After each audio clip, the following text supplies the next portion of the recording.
Hello guys! Okay, lahat na ba ng content creator ay nakatanggap na ng ganito? Rising Creator. Napakasarap pakinggan, di ba? 4 months bago ako nakatanggap ng ganito. Makakatanggap tayo ng ganito kapag may content kang strongly receive audience engagement. Napakahalaga ng engagement, kaya gawin nyo yan, okay? What is Rising Creator? The Rising Creator title shows that your content has received strong audience engagement while meeting quality, originality, and integrity guidelines. Ibig sabihin, isa ka na sa na-evaluate na ang ating content ay nakatanggap ng maraming mga audiences sa pakikipag-engage sa atin dahil na-meet mo ang quality content at original na mayroong integridad or being sincere at consistently sa paggawa ng content na sumusunod sa mga guidelines ng Facebook or sumusunod sa mga standards policy ng Facebook. Kaya, good performance tayo. Makakatanggap ka nito weekly evaluated basta continue ang ating mga content na good quality at original na hindi tayo lumabag sa kanyang mga guidelines. Nag-evaluate ang Facebook sa mga content creator na masisipag makipag-engage sa kapwa content creator at sumunod sa mga policy at guidelines niya. Nakaprogram na tayo sa mundo ng Facebook or Meta World. Kaya, alam niya ang mga galaw natin, alam niya kung sino ang masipag at hindi. Kaya, kapag ini-engage ka ng kapwa mo content creator, marunong ka dapat mag-response, hindi yung ikaw lang ang binigyan ng pabor. Pinapanood at ini-engage ang content mo. Sa tingin mo, gaganda ang performance mo kahit marami kang views at marami kang commenter. Kung hindi ka naman marunong mag-response, I assure you, mamumulay ang dashboard mo dahil isa itong batayan sa pakipag-ugnayan mo sa kapwa mo content creator. Bakit ko nasabi? Dahil subok ko na yan. Noong inumpisahan ko makipag-engage, bumalik pagka-healthy ang dashboard ko at may award pa. Akong isang rising creator na ito. Ito na yun, no? Ito ang patunay sa lahat na nakatanggap nito. Very good performance dahil isa kayong mga legit engager, commenter at sharer. Kaya sa mga naghahangad na magkaroon din nito, try nyong sipagan, sigurado ma-evaluate ka weekly katulad ng rising creator na ito.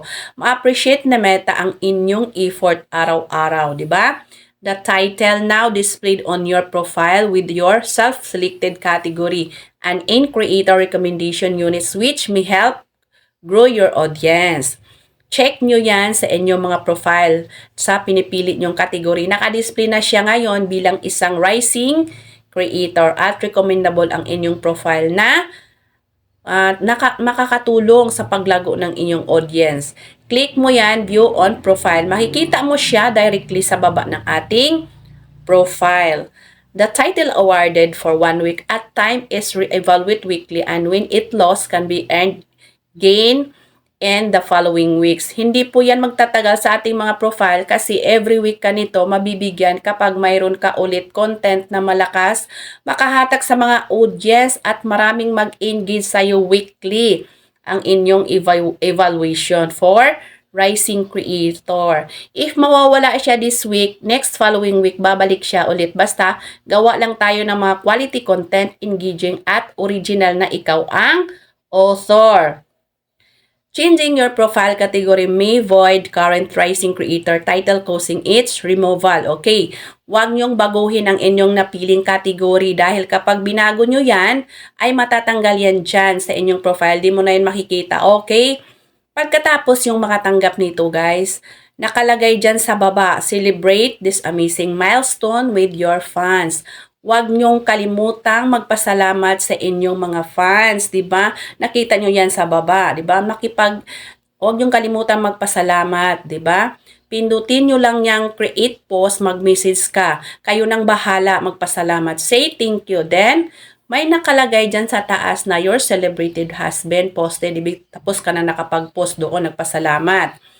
Dito nyo yan makikita kung anong mga content nyo na maraming nagre-react dyan. At ito ang mga tips niya na dapat natin sundin para makatulong na laging tataas ang ating mga engagement, diba? Tatlong tips na ito. Number 1, find two comments to your post that extend conversation and respond to those. Hanapin mo yung nagko-comment sa content mo at replyan mo para tuloy ang interaction or conversation nyo sa isa't isa. Pangalawa, repost your content to communities that you are a member of. Ito yung pwede mong i-repost sa mga sinasalihan mong grupo ang content mo na maraming nag-react or nag-engage para makatulong din ito to grow your audience. Mamili ka lang kung anong content ang mas engaging sa mga viewers. Pwede mo siyang i-share sa ating mga groups. Dagdag engagement at viewers din yon. Last, contribute to other creators' content with relevant comments or questions.